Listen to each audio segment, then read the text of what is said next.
सभी छोटे बड़े श्रोताओं को सुनीता भटनागर का प्यार भरा नमस्कार। ऑडियो स्टोरीज के हमारे चैनल कहानी जगत में आप सभी का स्वागत है। हिंदी कहानियों के श्रृंखला में आइए आज सुनते हैं लियो टॉल्स्टॉय द्वारा रचित कहानी क्षमादान। दिल्ली नगर में भागीरथ नाम का एक युवक सौदागर रहता था। वहां उसकी अपनी 2 दुकानें और एक रहने का मकान था। वह सुंदर था, उसके बाल कोमल, चमकीले और घुंघराले थे। वह हंसोड़ और गाने का भी बड़ा प्रेमी था। युवावस्था में उसे मद्य पीने की बान पड़ गई थी। अधिक पी जाने पर कभी कभी हल्ला भी मचाया करता था, परंतु विवाह कर लेने पर मद्य पीना छोड़ दिया था। गर्मी में एक समय वह कुंभ पर गंगा जाने के लिए तैयार हो अपने बच्चों और स्त्री से विदा मांगने आया।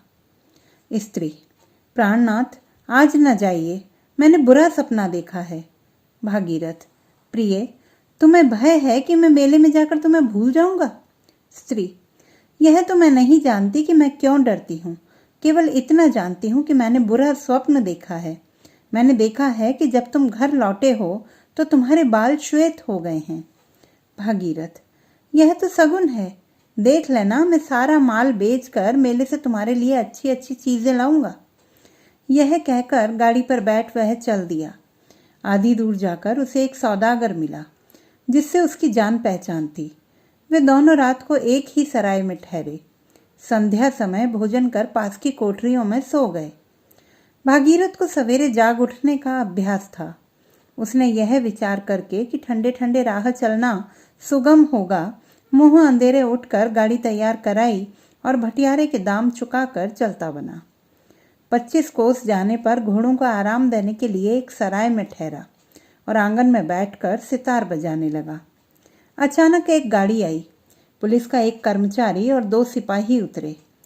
कर्मचारी उसके समीप आकर पूछने लगे कि तुम कौन हो और कहाँ से आए हो। वह सब कुछ बतलाकर बोला कि आइए भोजन कीजिए, परंतु कर्मचारी बार बार यही पूछता था कि तुम रात को कहाँ ठहरे थे, अकेले थे या कोई साथ था? तुमने साथी को आज सवेरे देखा या नहीं? तुम मुंह अंधेरे क्यों चले आए? भागीरथ को अचंभा हुआ कि बात क्या है, यह प्रश्न क्यों पूछे जा रहे हैं। बोला, आप तो मुझसे इस भांति पूछते हैं जैसे मैं कोई चोर या डाकू हूं। मैं तो गंगा स्नान करने जा रहा हूं, आपको मुझसे क्या मतलब है? कर्मचारी: मैं इस प्रांत का पुलिस अफसर हूं और यह प्रश्न इसलिए करता हूं कि जिस सौदागर के साथ तुम कल रात सराय में सोए थे वह मार डाला गया। हम तुम्हारी तलाशी लेने आए हैं। यह कहकर वह उसके असबाब की तलाशी लेने लगा। एकाएक थैले में से एक छुरा निकला। वह खून से भरा हुआ था। यह देखकर भागीरथ डर गया। कर्मचारी: यह छुरा किसका है? इस पर खून कहाँ से लगा? भागीरथ चुप रह गया। उसका कंठ रुक गया। हिचकता हुआ कहने लगा, मेरा नहीं, मैं नहीं जानता। कर्मचारी: आज सवेरे हमने देखा कि वह सौदागर गला कटे चारपाई पर पड़ा है। कोठरी अंदर से बंद थी, सिवाय तुम्हारे भीतर कोई न था। अब यह खून से भरा हुआ छुरा इस थैले में से निकला है। तुम्हारा मुख ही गवाही दे रहा है। बस तुमने ही उसे मारा है। बतलाओ किस तरह मारा और कितने रुपए चुराए हैं? भागीरथ ने सौगंध खाकर कहा, मैंने सौदागर को नहीं मारा। भोजन करने के पीछे फिर मैंने उसे नहीं देखा।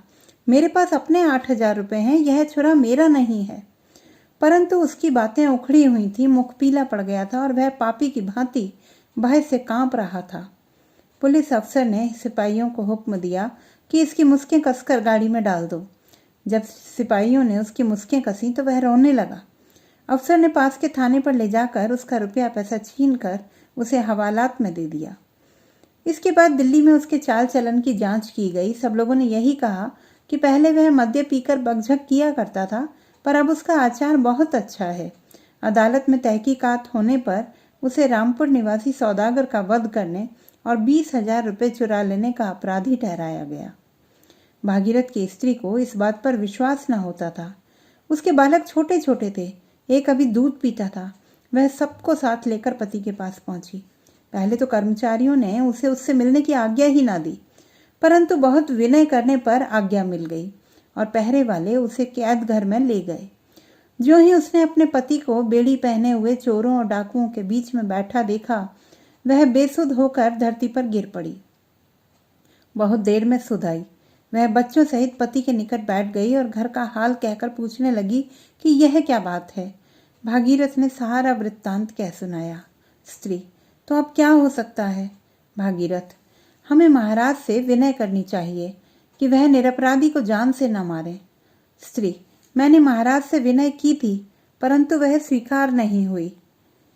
भागीरथ ने निराश होकर सिर झुका लिया। स्त्री: देखा, मेरा सपना कैसा सच निकला। तुम्हें याद है ना, मैंने तुमको उस दिन मेले जाने से रोका था। तुम्हें उस दिन न चलना चाहिए था, लेकिन मेरी बात न मानी। सच सच बताओ, तुमने तो उस सौदागर को नहीं मारा है ना? भागीरथ: क्या तुम्हें भी मेरे ऊपर संदेह है? यह कहकर वह मुंह ढांप कर रोने लगा। इतने में सिपाही ने आकर स्त्री को वहां से हटा दिया और भागीरथ सदैव के लिए अपने परिवार से विदा हो गया। घर वालों के चले जाने पर जब भागीरथ ने यह विचारा कि मेरी स्त्री भी मुझे अपराधी समझती है, तो मन में कहा, बस मालूम हो गया, परमात्मा के बिना और कोई नहीं जान सकता कि मैं पापी हूं या नहीं। उसी से दया की आशा रखनी चाहिए। फिर उसने छूटने का कोई यत्न नहीं किया। चारों ओर से निराश होकर ईश्वर के ही भरोसे बैठा रहा। भागीरथ को पहले तो कोड़े मारे गए। जब घाव भर गए तो उसे लोहक के बंदी खाने में भेज दिया गया। वह 26 वर्ष तक बंदी खाने में पड़ा रहा। उसके बाल पककर सनके से हो गए, कमर टेढ़ी हो गई, देह घुल गई। सदैव उदास रहता, न कभी हंसता न बोलता, परंतु भगवान का भजन नित्य किया करता था। वहां उसने दरी बुनने का काम सीख कर कुछ रुपया जमा किया और भक्त माल मोल ले ली। दिन भर काम करने के बाद सांझ को जब वह सूरज का प्रकाश रहता, उस पुस्तक को पढ़ा करता और इतवार के दिन बंदी खाने के निकट वाले मंदिर में जाकर पूजा पाठ भी कर लेता था। जेल के कर्मचारी उसे सुशील जानकर उसका मान करते थे। कैदी लोग उसे बूढ़े बाबा अथवा महात्मा कहकर पुकारा करते थे। कैदियों को जब कभी कोई अर्जी भेजनी होती तो वे उसे अपना मुखिया बनाते और अपने झगड़े भी उसी से चुकाया करते। उसे घर का कोई समाचार न मिलता था। उसे यह भी न मालूम था कि स्त्री बालक जीते हैं या मर गए। एक दिन कुछ नए कैदी आए। संध्या समय पुराने कैदी उनके पास जाकर पूछने लगे, भाई, तुम कहाँ से आए हो और तुमने क्या क्या अपराध किए हैं? भागीरथ उदास बैठा सुनता रहा। नए कैदियों में एक 60 वर्ष का हट्टा कट्टा आदमी, जिसके दाढ़ी बाल खूब छंटे हुए थे, अपनी राम कहानी यों सुना रहा था। भाइयों, मेरे मित्र का एक घोड़ा एक पेड़ से बंधा हुआ था। मुझे घर जाने की जल्दी पड़ी हुई थी। मैं उस घोड़े पर सवार होकर चला गया। वहां जाकर मैंने घोड़ा छोड़ दिया। मित्र कहीं चला गया था। पुलिस वालों ने चोर ठहराकर मुझे पकड़ लिया। यद्यपि कोई यह नहीं बतला सका कि मैंने किसका घोड़ा चुराया और कहाँ से, फिर भी चोरी के अपराध में मुझे यहाँ भेज दिया गया है।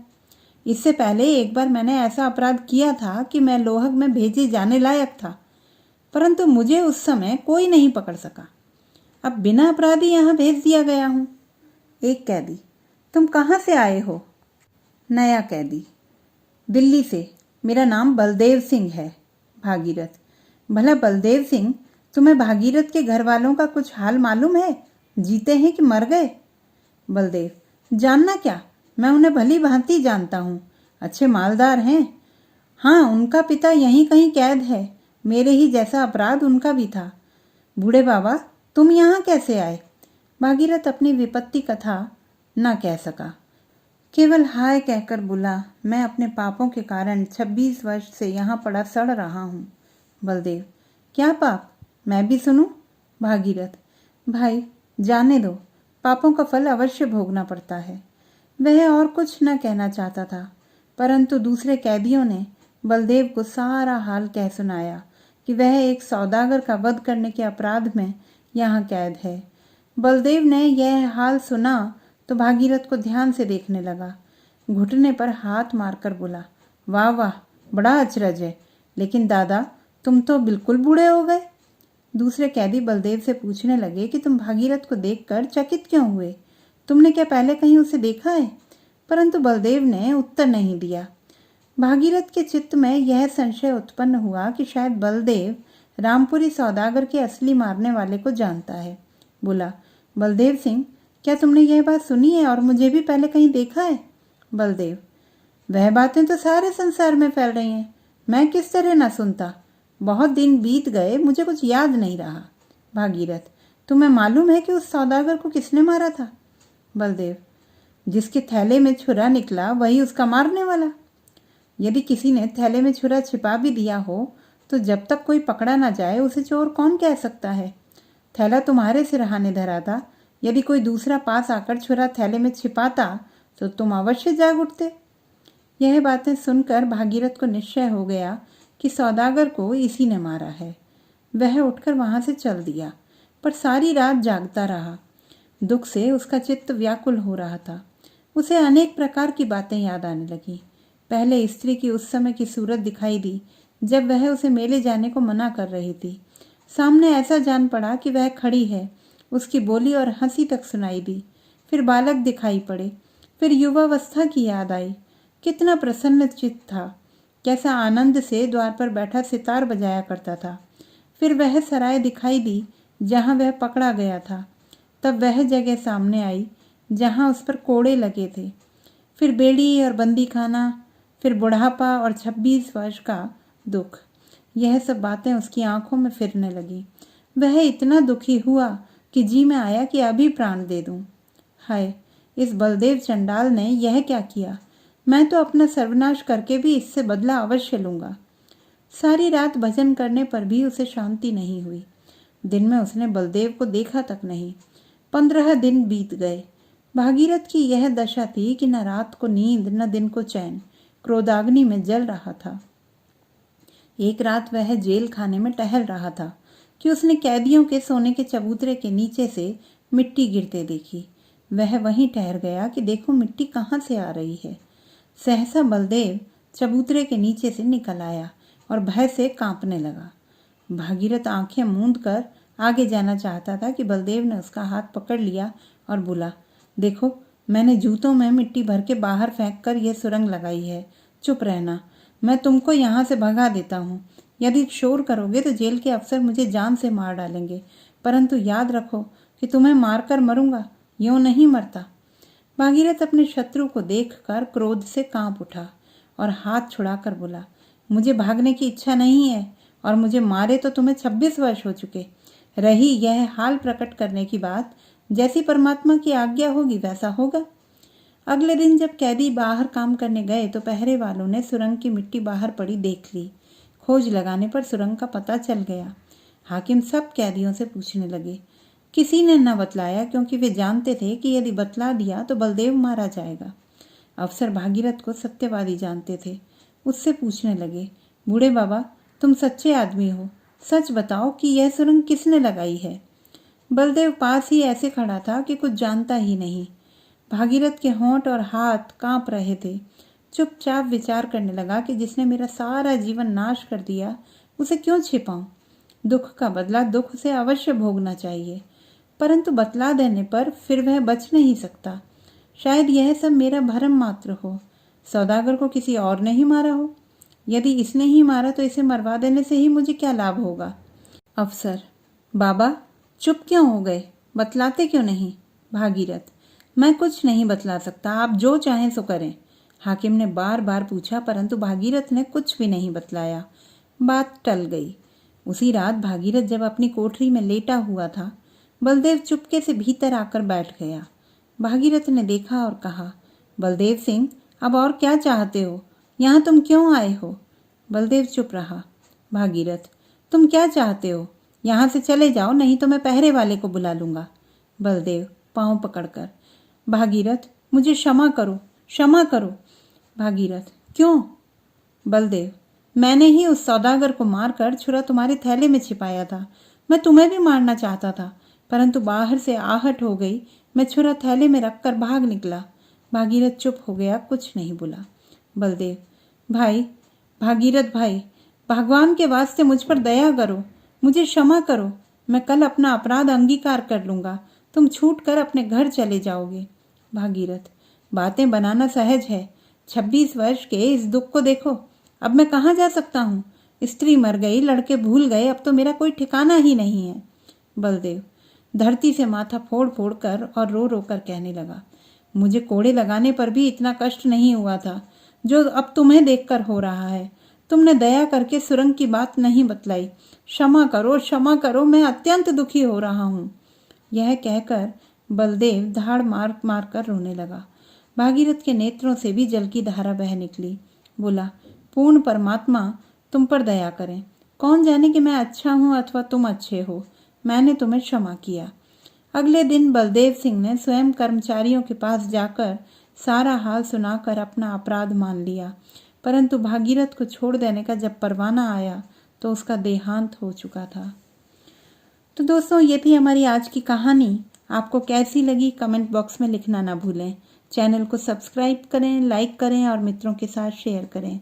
दोस्तों, यदि आप कविताएं पढ़ने में रुचि रखते हों तो मेरा प्रथम काव्य संग्रह स्पंदन पढ़ना ना भूलें। यह Amazon Kindle पर ई बुक के रूप में उपलब्ध है।